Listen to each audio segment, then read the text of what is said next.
Magandang gabi sa lahat. So we will start na po ating devotion for this Saturday, second Saturday. So we thank the Lord na nandito ulit tayo sa ating devotion every Saturday. At mga youth ng mga taga-Kaganhaw, Marinduque ang ating mga tinuturuan. No? So thank you sa mga presensya nyo, kay Princess Joy, kay Alte. So nawala yung iba, sila no? Sige lang, pero hintayin natin sila. Pero dire-diretso na tayo magturo ng salita ng Diyos. Sige po, sa gabing ito, ay nakita niyo po ba yung ating handout na nasinend kanina? So, yun yung ating lesson na pag-aaralan sa gabing ito, no? So, before we proceed, mag-open po muna tayo ng panalangin. Si Ate Ami, pwede mo ba kaming i-open? Ng Okay opening po. prayer? Yes, sige po. Sige po. Pray po. Lord, salamat po Lord sa time na to Panginoon. Salamat po Panginoon sa mga kaluluwa Panginoon na patuloy Lord na maglilingkod sa iyo at makikinig ng iyong salita sa aming pag-aaralan Panginoon. Samahan niyo po ang aming tagapagturo na si Ate Susan Lord. Bigyan po siya ng wisdom Panginoon na maipaliwanag sa aming lahat, Panginoon, yung dapat naming marinig, matutunan at maunawaan, magamit sa aming pang-araw-araw na buhay. Salamat, Panginoon, sa mga kabataang nandirito, na patuloy, Lord, na buksan niyo po yung puso nila, yung isip nila, maging ang kanilang pandinig, at magkaroon kami ng focus, Panginoon, sa pag-aaral ng inyong salita, na magiging gabay namin, Lord, sa araw-araw naming buhay. Salamat sa kabutihan mo, Ama, kahit magkakalayo po kami, Lord, pinagkakaisa mo po kami sa pamamagitan ng ganitong gawain, Panginoon, upang kami ay magsama-sama, Panginoon, na itaas ang pangalan mo sa aming buhay, Panginoon. Salamat po, Lord God, at patuloy mo kaming pagpalain, maging ang mga wala pa dito, Panginoon, nawa na pagkalooban niyo po sila ng maayos sa pag-iisip, Panginoon, at alam namin, Lord God, na may ginagawa ka sa bawat buhay, sa bawat family, Panginoon, na patuloy, Lord, na nakikinig at nag-aaral ng iyong salita. Salamat po, Ama. Dinadalangin po namin ito sa matamis sa pangalan ni Jesus. Amen. Amen. Amen. Salamat, Ate Ami. So, sa gabing ito, nakikiusap lang ako, no? Para magkaroon tayo ng focus, no? So, sa gabing ito, kung ano po yung mga ginagawa natin muna, mga iniisip natin, yung mga problema natin, i-set aside muna natin, ha? So, para makapag-focus tayo sa salita ng Diyos, no? Amen. So, kung yung mga assignment muna, i-set aside muna, konti lang, no? I-set aside muna yung mga assignment, basta yung mga ginagawa niyo muna, i-ano muna natin yan, sabi nito, yung stop muna natin. So, mag-focus tayo kung ano to yung ginagawa natin ngayon. So, ngayon, may malaking pribilehiyo tayo na maririnig ngayon. So, it's a great privilege, no? Na nandito tayo, na makakarinig tayo ng salita ng Diyos, no? So, yung mga balita na nababalitaan nyo na may gera, iset aside mo na yan. We know that the Lord is in control, no? In control pa rin ng Panginoon kahit na may gera sa mga Middle East. In control ng Lord kahit mataas ang bilihin. So, para makapag-focus tayo sa gawain. Ngayong gabi, binibigay ko na ang pagtuturo natin kay Ate Susan or kay Mami Sue. Amen. Amen. Okay, magandang gabi sa ating lahat. Okay, so, panibagong gabi na binigay sa atin ng Diyos na tayo ay nag-gather dito para matuto, no?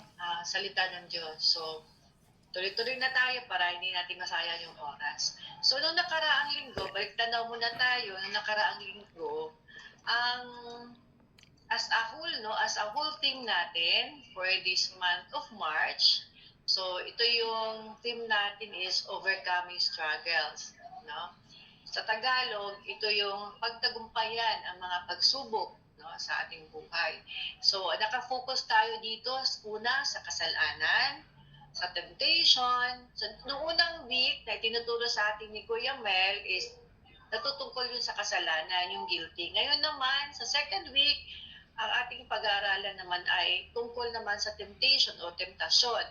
Sa pangatlo, grace, gasya. Then sa fourth week is yung freedom in Christ.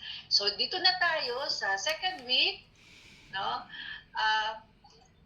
ang pag-aaralan natin ay tungkol sa isang temptasyon. Okay, ano ba tong temptasyon na to? So, ito ay isang kasama sa ating buhay. Hindi lamang sa ibang tao, kundi bawat isa, no?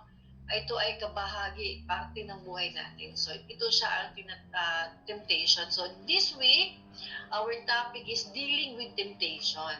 Okay? Sa Tagalog, paano harapin ang tukso? Okay?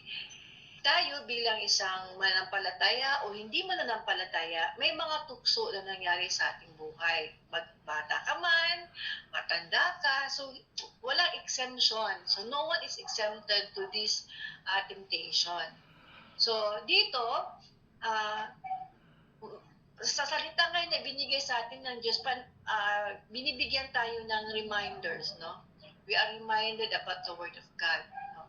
Ito naman ay nanggaling sa book ng Corinthians, no? Particular sa 1 Corinthians chapter 10, verse 13. So kung meron kayong mga Bible, pakibuklat or sa ibang cellphone or any gadget na nakasave dyan sa gadget nyo, pwede nyong buksan at hanapin nyo ang 1 Corinthians chapter 10, verse 13. So, sabi doon, sa English muna, no? Sabi doon, no temptation has overtaken you except what is common to mankind. And God is faithful. He will not let you be tempted beyond what you can bear, but when you are tempted, He will also provide a way out so that you can endure it. Sa Tagalog naman, hindi pa kayo nakakaranas ng tuksong hindi karaniwan sa tao. Ngunit, tapat ang Diyos. Hindi niya hahayaang kayo'y tuksuhin ng higit sa iyong makakaya. Sa halip, kapag kayo'y tinukso, mabibigay siya ng daan upang kayo'y makatakas at makatiis. So ito ay salita ng Diyos, no, na nanggaling sinulat, no, ni Pablo para sa mananampalataya sa syudad ng Corinth, no? So kung titingnan natin, ano ba ang ibig sabihin para sa atin, no, bilang isang ano ba ang context ng salitang ito, kung bakit ito nasabi ni Pablo o naisulat ni Pablo? Kasi si Pablo, kung babalikan natin yung kapanahonan ito, si Pablo ay gumagawa siya ng epistle o kaya liham para sa simbahan ng Corinto, sa Church of Corinth. No? Titingnan mo natin yung background. Ano ba yung sitwasyon sa simbahan ng Corinto? Bakit nagsulat o sumulat si Pablo para sa kanila? Kung matatandaan natin, ang simbahan ng Corinto, no, sa panahon iyon, marami silang mga struggles sa buhay. Pagdating, lahat ng mga struggles naranasan lang, gayon din sa atin ngayon bilang isang mananampalataya, may mga struggles tayo na kapareho sa kanila. Ang simbahan ng Corinto noon ay nakadanas ang mga miyembro ng mga moral issues. Ito yung mga kasalanan. Maraming mga believers doon na yung kultura nila ay andun pa. Hindi pa nawala. Bumabalik sila sa kultura na nag-idol sila. Sumasamba sila sa ibang Diyos. At ang iba naman ay na-involve sila sa immorality, no? At iba-ibang uri ng temptation, andun niya isang krimen, na pumatay, lahat, andun na, no? Pero ang pinakaano dun is yung immorality talaga. So ito ay, ang sulat na ito ay pinaalalahanan sila ni Apostle Paul o ni Pablo na ang tentasyon ay bahagi ng buhay ng tao. Ako, ikaw, tayong lahat ay hindi exempted, no, sa ganitong tentasyon. At kahit tayo ay may tentasyon, pero ngunit may kasabay ito, no? Ito ay pinaalala niya na ang Diyos ay tapat, no? Sinabi doon na magbibigay ang Diyos ng yung makawala ka doon sa tentasyon, no? Hindi i-allow ng Diyos na ang temptation ay hindi mo makayanan. At kung dumating man sa punto ay nandun ka sa tentasyon, ang Diyos ay magbibigay sa iyo ng kalakasan o magbibigay siya ng isang way out, no? makakalabas ka doon ka sa tentasyon kung piliin mo kung umalis doon sa tentasyon. So, ito ay paalala sa atin na ang kanyang anak, no, na si Kristo ay hindi, nung time na andito si Kristo, siya din ay dumanas tentasyon, di ba? Kung malala mo, after si Christ, no, kung malala natin, after si Christ na pagka-baptize niya, siya ay dinala ng demonyo, no, sa isang wilderness upang siya ay i-tempt. So hindi lang tayo kasi nasa katawan tayo di ba? Nakakaranas tayo ng temptasyon at even si Christ nakaranas ng temptation. Pero kung babalikan natin doon sa Matthew 4, no, ibabalik ko kayo doon sa sitwasyon kung saan nangyari ang pagtukso kay Jesucristo, kay Jesus Christ. So hindi lamang tayo ang tinutukso, pati si Kristo dumaranas din ng pagtukso. Doon sa Matthew chapter 4, doon pinakita kung paano napagtagumpayan ni Kristo. Ito yung model natin, no? Si Christ himself is our model in terms na may dumating na temptation sa atin. So makikita natin kung anong ginawa ni Kristo, no? So ang nangyari doon, sabi dito, pagkatapos ng si Jesus ay dinala sa espiritu sa ilang upang tuksuhin ng diablo, nag-aayuno siya, di ba? Nag-aayuno sa loob ng 40 na araw at 40 gabi, kaya siya ay nagutom. So, dumating ang diablo. Sabi ng diablo, kung ikaw ay anak ng Diyos, unang temptation niya na ginawa sa kanya ng diablo.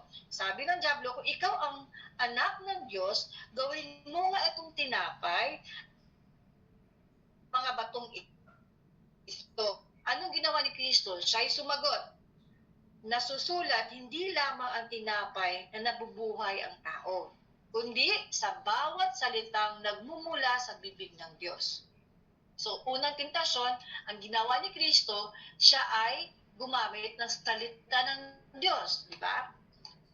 Pangalawang tentasyon, so, dinala na naman siya ng diablo sa Jerusalem, kung saan, doon sa banal na lungsod na pinatayo ng taluktok ng templo at sinabi sa kanya, kung ikaw ay anak ng Diyos, magpatihulog ka sapagkat nasusulat, no? Even ang demonyo, kaya niyang gamitin ang salita ng Diyos para ikaw ay matempt, no? Kasi ang ginawa ng demonyo dito, ginamit niya ang salita ng Diyos. Kung iisipin niyo, mas magaling mas memorize ng demonyo ang salita ng Diyos, di ba? Kasi ginamit ng demonyo dito, ng Satanas, ang salita ng Diyos para ikaw ay matempt. So, sabi, ano ang sagot ni Kristo? Pangalawang temptasyon niya.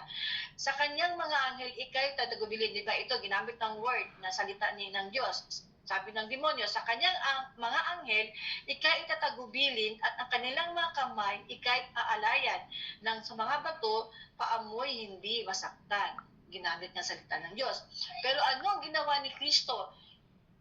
Gumamit ng salita ng Diyos din si Kristo para labanan yung ginawa ng demonyo. Sumagot si Kristo gamit ang salita ng Diyos. Huwag mong susubukin ang Panginoon mong Diyos. Di ba? So, don't test God. Di ba? Salita ng Diyos yun. Pagkatapos, pangatlong temptation. Dinala siya ng diablo na kung saan sa napakataas ng bundok at ipinakita sa kanya ang lahat ng kaharian sa daigdig at ang kapangyarihan ng mga ito. Sinabi ng diablo sa kanya, ibibigay ko sa iyo ang lahat ng ito kung magpapatira pa o mag-worship siya at sambahin sa akin. Kaya't sumagot si Kristo, lumayas ka, Satanas, sapagkat nasusulat, di ba? Ni-refer agad, bumalik din sa salita ng Diyos, ginamit ni Kristo. Ang Panginoon mong Diyos ang dapat mong sambahin at siya lamang ang dapat mong paglingkuran. So even si Kristo, ang ating Diyos, ay siya yung ihemplo, no? Example siya, best example siya kung paano tayo mapagtagumpayan ang isang tentasyon. Ang tentasyon ay hindi kasalanan. Tandaan natin, temptation is not a sin, no? Even nga, sabi ko kanina, even si Jesus Christ ay tinempt ng demonyo. Pero, ano ang nangyari? Hindi siya nagpadala sa kasalanan o nag-tempt. Ano ang pinili niya? Pinili niya na sundin ang kalooban ng Diyos. Hindi niya pinili na sundin ang tukso. So, ang pag-sitwasyon natin, tayo ay nag-give in sa temptation. Pero, ang dapat, ang ehemplo na ginawa ni Kristo ay hindi tayo mag-give in sa isang temptation para hindi tayo magkasala. So tayo, wala exempted dyan sa temptation, magkakaiba lang tayo kung paano natin hinaharap ang isang temptation. Ang iba ay nag-give in or sila ay pinili nila na sundin ang tukso. At tayo ay pinalalahanan ni Pablo sa kanyang letter para sa Korinto na huwag tayo pumili doon at sundin ang tukso. Kasi hindi naman talaga kasalanan ng tukso. Ang magiging kasalanan lang kung tayo ay susundin yung tukso. So, tayo bilang isang estudyante, maraming tukso na nangyayari, lalo na pag nag-aaral sa eskwelahan. And then yung cheating, minsan nape-pressure ka. Naalala ko yung nasa high school pa ako. Meron akong kaklase na matalino siya, talagang matalino siya. Ngunit siya ay natukso. Bakit? Saan siya natukso? Sa school namin, bawal ang maninigarilyo. Bawal yun kasi nandun kami sa isang private school na under pa ng mga madre, Catholic school kasi yun. Bawal yung maninigarilyo. Dahil sa isang kasama namin sa ibang section, napasama siya doon, nape-pressure siya, so nanigarilyo siya, malapit sa school. Nung inimbestigahan na, sabi niya, kwento niya sa amin, na-tempt lang daw siya, natukso daw siya, kaya nagawa niya yun. So, ibig sabihin, lahat nun may pressure sa classroom na pwedeng mag-give in ka na manigarilyo ka. Pero kung pipiliin mo na hindi manigarilyo, hindi ka mapapatawag doon sa principal's office. Sila kasi pinatawag kasi nakita sila. So, may mga consequence yan. Yung ibang kaklase ko naman, yung mahilig mag-cutting classes, hindi na sila pumapasok sa second period. Minsan tumatalon sila doon sa likod ng pader ng classroom namin. Maraming nahuli. Yung iba naman tinatanong, bakit ka tumalon sa pader? Ganyan. Napasama kasi na-tempt siya na sumama, na tinatawag mag-cutting classes. So, ganun din. May mga temptation. Minsan naman yung pag-cheat, no? Natitempt dahil nahirapan sa lesson, ang ginawa na lang, gumagawa ng kodigo para hindi mabagsak. So, yun ay mga isang karaniwang temptation sa atin bilang estudyante. Minsan naman natitempt na magsinungaling sa guro natin, di ba? Na sabihin na nakapasa na, ganito, pero yun pala, hindi. O sinabing tumulong ka doon sa mga project, pero hindi. Para lang makalusot doon. May mga iba-ibang bagay na akala natin yung temptation na yun is maliit lang at ang consequence nito ay panghabang buhay or sabihin natin magdurusa ka dun sa consequence na yun. So dito pinalalahanan na tayo na si Kristo, siya ang ehemplo at kung anong ginawa niya, yun ang sundin natin. No? Imagine, 3 beses siya tinukso pero ginamit niya ang salita ng Diyos para paglabanan ninyo yun, para hindi siya sumunod sa tukso na yon. So ano ang 3 mahalagang katotohanan sa verse na ito? No? Ano ang tinuturo sa atin ito? Una, common experience sa tao na makaranas ng tukso. Diba? Like, yung mga struggles natin, hindi ka nag-iisa sa struggle na yan. Ako, sino man sa mundo ay nakakaranas na ganong the same na struggle. So, may 3 katotohanan ang binigay sa atin dito. No? Una, common experience natin yan. Pangalawa, dahil nga sa temptation na ito, dito tayo nagkakasala. No? Pero ang Diyos ay napakabuti sa atin. Siya ay faithful. Hindi niya tayo iniiwanan. Hindi niya hahayaan na tayo ay matukso. Magiging mas malakas tayo kung ang isang tukso ay napagtagumpayan natin.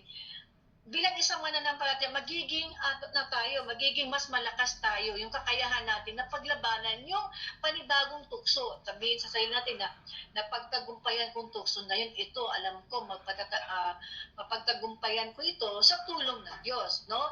Kasi andyan yung available lagi, yung tulong ng Diyos. Ngayon, Kung ikaw naman ay napunta na talaga, napasok ka na sa tukso, no? Nagawa mo na at andun ka sa tukso, huwag mong hayaan na doon ka sa tukso, no?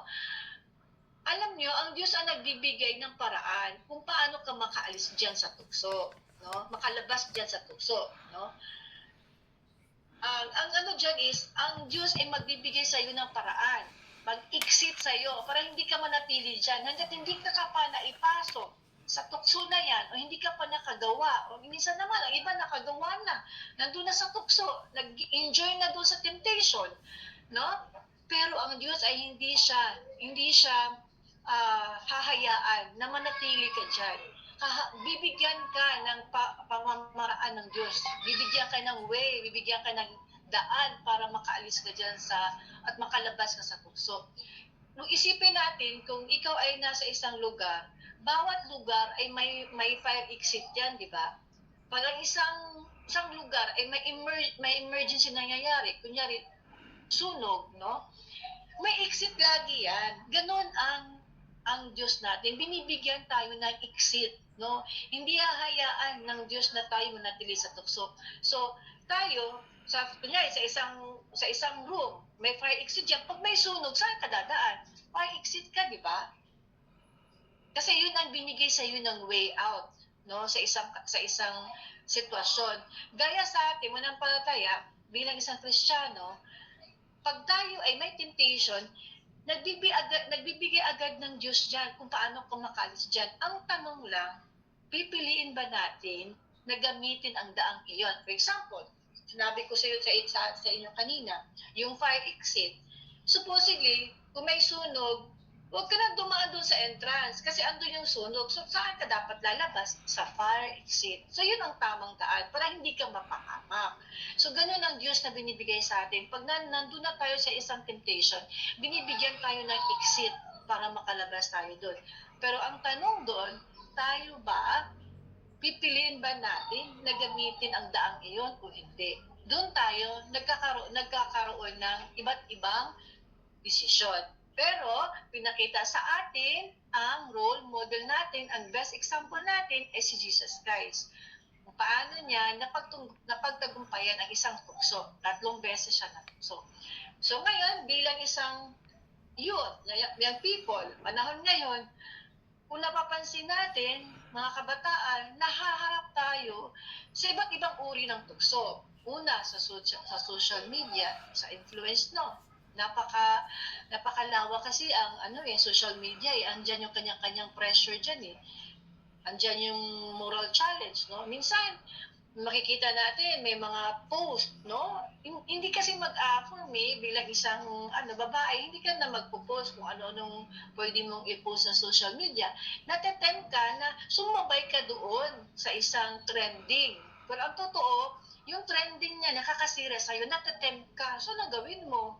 Dapat umiwas ka, di ba? Lumayo ka sa ganung trending kasi hindi siya makakabuti sa'yo. Yung mention naman, yung peer pressure, na gawin mo ito kasi ito yung ginagawa namin sa school. So, ang tendency, dahil sa peer pressure na yan, na mapapasama ka. So, isa din yan sa isang mga tukso sa school, no? So, marami pang mga yung iba, nagsasabor, nagda-drugs. Una, hindi naman talaga ganyan na alam nila na ang pagda-drugs ay nakakasira sa katawan. Pero bakit sila pumunta doon? Bakit sila gumamit ng ganun? Dahil minsan, ang rason ay peer pressure or natitempt sila dahil sa mga kasamahan nila kasi iniinganyo sila. Kung ikaw iniinganyo pa, alam mo na nakakasama sa katawan mo. Yung may mga kabataan na umiinom sa murang edad, naninigarilyo sa murang edad, ng iba nagdadrugs, ano-ano pa. So ito ay, alam mo na mali, pero ginagawa mo pa rin. So ang tanong doon, kung andun ka sa temptation, paano ka makalalabas? Binibigyan ka ng paraan o isang exit na binibigay sa ng Diyos. Ang gawin mo lang ay sumunod ka at piliin mo yun at gamitin mo ang daang iyon. So yun ang pinaka-importante. So, ang hakbang natin sa isang temptation ay yung pagiging honest, no, tungkol sa ating struggle. So, aminin natin na may struggles ako na ganito, no? Pangalawa, kailangan natin magdepende sa Diyos, no? Kung nakikita natin yung ginawa ni Jesus sa temptation, na tinempt siya ng Diablo, anong ginawa niya? Dependent siya doon sa salita ng Diyos. So, ang salita ng Diyos ang magpapatibay sa atin. Ang relasyon natin, patatagin natin ito, at yung salita niya, iyon ang panghawakan natin para magtagumpay tayo. Dapat maging dependent tayo. Huwag nating hayaang sarili na, kaya ko to. Magagawa ito kasi very strong ako. Hindi. Tayo ay napaka-vulnerable sa ganitong mga sitwasyon. Ang isa lang ang key dito ay magiging dependent tayo sa Diyos. Wala nang iba. Diba? So, dapat pinipili natin kung yung tama. No?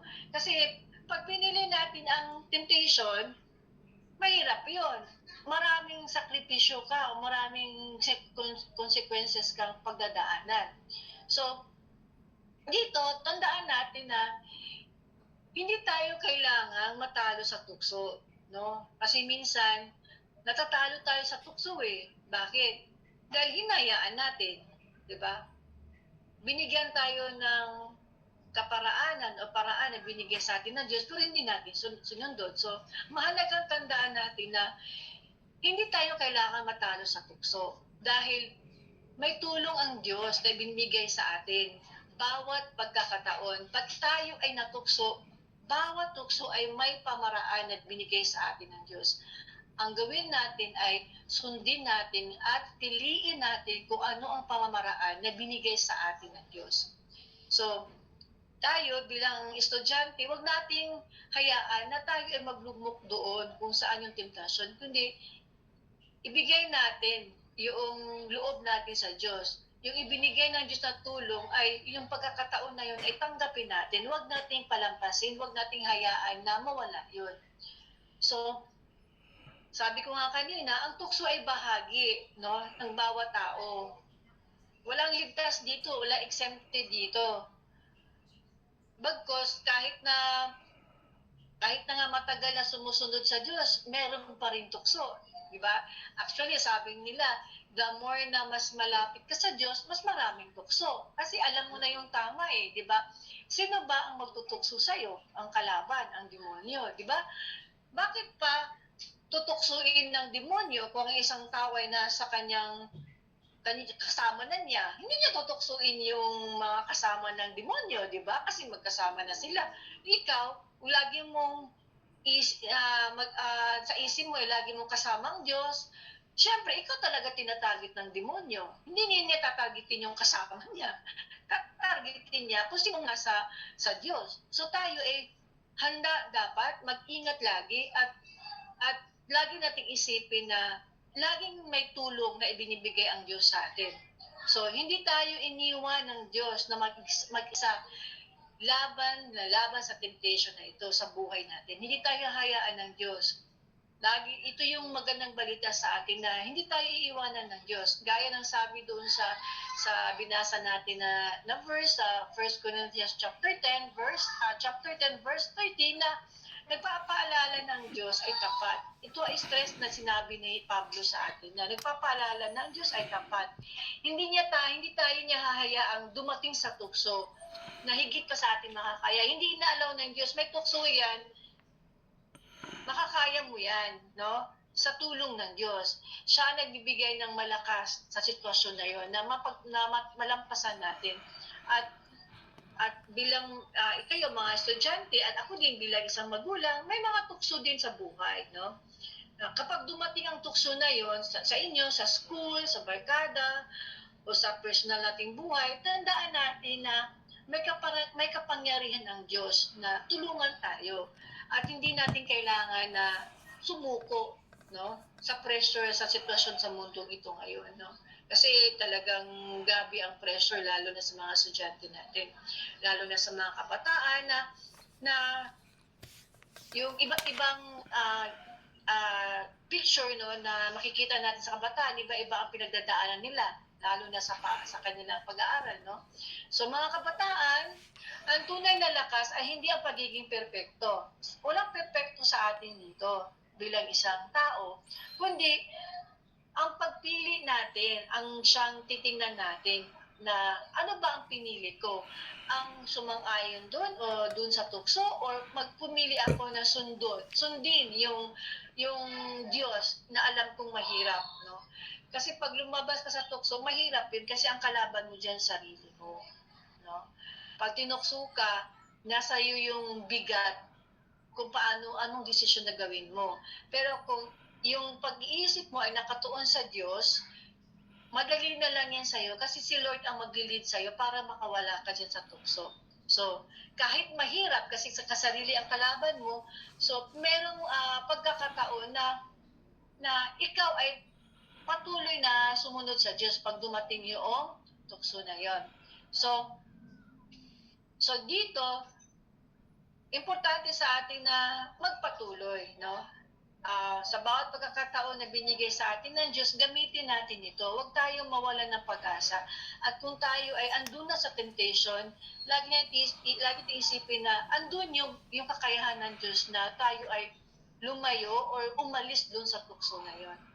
So, huwag tayong mag-alala na kung tayo man ay nakaranas ng temptation, huwag tayong matakot kasi andyan ang Diyos para sa atin. Tayo ay makalabas, tayo ay magtatagumpay sa whatever na temptation na yan dahil nagawa na yan ni Kristo. So, since si Kristo ay nasa puso natin, siya ang nagbibigay sa atin ng lakas, magagawa din natin na umalis sa puso na yan. So, yun lamang po. Maraming salamat. Sana ay meron kayong natutunan sa gabing ito at magpatuloy tayo sa buhay natin at sundin natin yung kalooban ng Diyos. Maraming salamat. Amen. Thank you, Ate Susan, sa mensahe mo. Baka si Kuya Bong, baka meron kang payo sa amin. So far, ang may papayo lang natin sa mga kabataan, lalo na sa mga nag-aaral, focus lang tayo doon sa Panginoon. Siya dapat na maging sentro ng ating buhay. Ang lahat ng bagay na yan, malalagpasan natin yung mga temptation, yung mga pagsubok, kung tayo ay nakapokus sa salita ng Diyos. Kaya mahalaga yung pag-aaral ng salita ng Diyos na to kasi dito tayo natututo. Kumbaga sa school, dagdag kaalaman to. Pero itong kaalaman na to na ating tinuturo, spiritual. Para tayo maging matured, maging matatag sa buhay na tatahakin natin. So, yun lang po. Amen. Sige, Kuya Bong, maraming salamat sa payo mo at hindi namin kakalimutan yan. Si Ate Ami, baka merong payo sa mga kabataan natin. Si Ami. Pasensya na kasi kami, alis kami, pero yun lang, kailangan talaga, alam natin kung sino yung sinusunod natin, alam natin kung sino yung nananaligan natin, mag-obey tayo kung ano yung pinapagawa ng Lord. Siyempre, mag-focus tayo sa Kanya, maging sensitive tayo, tignan natin yung mga bagay na mas nakakabuti sa atin at magpapalagay sa atin. Siyempre, sabi nga, di ba, seek ye first the kingdom of God. Lahat ng bagay na yan, pag inuna natin ang Panginoon, magiging magaang yung buhay natin kahit sa pag-aaral natin, sa family natin. Kasi hindi naman ibibigay ni Lord yung mga bagay na nararanasan natin ngayon kung hindi natin makakaya. At saka mapalad yung mga taong may Kristo sa puso dahil alam natin na hindi tayo nag-iisa sa pagsusolve ng mga problema. At yun, patuloy tayong lalago sa Kanya, basta magtiwala lang tayo sa Panginoon at manalig tayo sa kapangyarihan niya. Sa lahat ng plano, patuloy natin na unahin siya. Huwag natin kakaligtaan na kaya binigay ng Panginoon yung may mga purpose yan sa buhay natin. Huwag tayong panghinaan ng loob. Temptation, nandyan talaga yan eh. Diba nga si Satan na siya sa temptation, nahulog siya. So, ganun din tayo. Kung mahina tayo, umalis tayo sa connection, din sa Panginoon, bumitaw tayo doon, talagang madadala tayo ng temptation or mga problemang mabigat o magaan, madadaig tayo nun kapag hindi natin inuuna yung pangako ng Panginoon sa buhay natin. Yun lamang po, magandang gabi po sa ating lahat. Amen. Sige, maraming salamat, Ate Ami. Si Ate Mabel, magko-close ka na lang, ma. Si Ate Mabel magko-close atin sa closing prayer. Sige, bilang last word na lang po, tanging may dadagdag ko lang po, ang salita ng Diyos, sabi nga, ako po galing sa seminar kahapon. So this seminar was pertaining to the Word of God po talaga. So sabi doon, the Word of God is considered as your treasure. So yung pinag-aaralan po natin, hindi po yan galing sa amin. Hindi yan galing kay Ate Susan, hindi galing kay Kuya Bo, hindi galing kay Ami, hindi galing kay Ate Mabel. Ito po ay galing sa Diyos na nagbibigay ng karunungan sa atin. So, yung karunungan na to, considered is treasure. No? So, teka muna, medyo maingay. Ami, nakabukas ata yung ano mo. Nakabukas yung, yan, okay, tahimik ka tayo. Yan. Sige, sabi nga, yung salita ng Diyos, considered is our treasure po yung mag-stand sabi nga sa sanlibutan. Sabi dun sa word ng Panginoon, the heaven and earth will pass away, but my word will still remain forever. So, mga kapatid, mga kabataan, no? Ito rin ay mensahe para din sa amin, sa mga kuya't ate nyo, no? Hindi lang para sa inyo, para rin sa amin ito. So, lahat tayo ay matututo sa salita ng Diyos at patuloy tayong kinokorek yung puso natin, no? At patuloy tayong binabago ng Panginoon from glory to glory. So, hanggang sa pagdating ng Panginoon, masustain tayo at makasama tayo sa kanyang pagbalik. Amen, no? So, itong tukso na to, talagang part na po yan ng ating buhay. Ang maganda is, kanina nalaman natin, ang Diyos ay faithful, no? At ang Diyos ay kasama natin. At dahil kasama natin ang Diyos, may binigay siya para sa atin. Ano yung binigay niya? Ang banal na Espiritu is a third person yun, ha? Is a third person that we will lead us for conviction, no? Diyos din yung banal na Espiritu. Tandaan natin, ha? Ang banal na Espiritu ay Diyos din yan. Is a third person of the Trinity na siya ang tumutulong sa atin upang pagtagumpayan natin lahat ng mga pagsubok at temptation. So, sige po, Ate Mabel, i-end po na po yung ating session ngayon for this Saturday. Mabilis lang talaga. So, kapit lang tayo, ha? Wendy, Althea, Princess. So, magandang thank you sa presensya nyo. And we always... Andiyan si Aldrich din, oh. Andiyan din si Aldrich din, oh. Sige. Aldrich. So, we always pray for... sige, Ate Mabel, ikaw na po ang... It is your... Sige po. Gandang gabi po sa lahat. Manalangin po tayo. Amen. Hallelujah, Jesus. O Father God, sa pangalan ng iyong bugtong na anak na si Jesus, sa tulong ng banal na Espiritu, Father God, thank you po sa gabing ito, Panginoon Diyos. Salamat po sa mensahe mo na pinaalaala mo sa amin na ang tukso ay aming mapagtagumpayan kapag si Kristo ang aming kasama, kapag kami ay naka-angkor sa inyo, Father God. Salamat Yes, po, Lord, sa pag-aaral namin ngayong gabi. Dalangin ko po na patuloy mo kaming palakasin sa aming relasyon sa inyo, Panginoon Diyos, lalo na yung mga kabataan, Panginoon, na sila po ay prone po sila sa tukso, lalo na sa pag-aaral nila.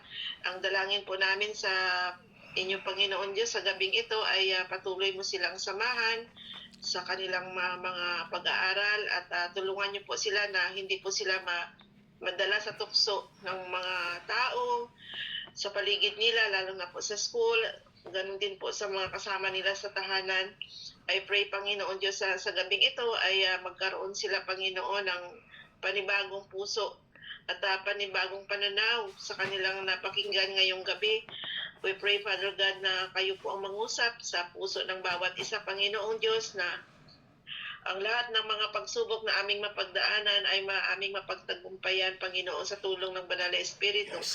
Tulungan niyo po, Panginoon, maging matatag aming relasyon sa inyo at huwag mo kaming hayaan na matukso pa sa mga bagay na hindi po nakakalugod sa inyo, Panginoong Diyos. We pray, Father God, na yung aming napag-aralan ngayong gabi ay magpaalaala palagi sa amin sa tuwing na natitempt kami sa tukso, Panginoon, ay paalalahanan niyo kami palagi, Panginoon, na huwag kami matukso sa mga bagay na hindi po nakalugod sa inyo upang mailayo mo po kami sa kasalanan at mailayo kami sa anumang mga kapahamakan. Salamat po, Lord, sa gabing ito. Ang dalangin po namin, natulungan niyo po yung mga kabataan na nag-aaral, na huwag silang matukso, Panginoon, sa mga bagay na hindi nakakabuti sa kanila at mayroong magkonsekwensya Yes, sa bandang Lord. huli. We pray, Father God, na ikaw po ang siyang patuloy na maghipo ng kanilang puso't isipan na yung mga napagdaanan nilang tukso ay kanilang pagsisisihan at manumbalik sila sa inyo, Panginoong Diyos. Magkaroon Yes, sila ng Lord. panibagong buhay, buhay na kay Kristo, buhay na may pag-asa, buhay na may katapatan, at buhay na paglilingkod sa inyo, Panginoong Yes, Diyos. Jesus. Dalangin po namin ang mga kabataan na ito ay tulungan mo sila sa kanilang mga aralin upang hindi sila matukso sa mga pagtukso ng makasala, Panginoon. Tulungan mo sila, tulungan mo rin sila na makapag-aral ng mabuti, at ganoon din po, tulungan niyo po sila na ma-provide yung kanilang mga pangailangan sa araw-araw, makapag-aral sila ng maayos, at tulungan niyo rin po yung mga magulang nila na makagawa ng tama at mabuti upang sila ay makapag-impluwensya sa kanilang mga anak. Ingatan niyo po yung mga magulang nila, mga guardians nila na makapaghanap buhay ng tama at maayos upang ma-provide po, Lord, yung pangailangan ng kanilang pamilya. Salamat po, Lord, sa gabing ito, sa buhay ni Princess, ni Althea, ni Quincy, ni Aldrich, Panginoon, at saka ni Kuya Bong, ng mga Ras family, Panginoon, si Ami, Panginoon. Salamat po sa buhay ng bawat isa, Panginoon. Patuloy mo kaming samahan sa journey ng aming pananampalataya, Panginoong Diyos. Patatagin mo ang bawat isa, Panginoon, sa amin. Ilayo mo kami sa tukso ng kasalanan at patuloy kang maghari sa aming mga buhay. Maraming salamat po. Ito ang aming samot hiling sa tanging pangalan ng iyong bugtong na anak na si Jesus. Amen. Amen. Thank you po. Ingat kayo. Ingat! Ingat! See you tomorrow. Bye-bye. See you. God bless everyone. God bless! God bless. Bye-bye. Bye-bye po.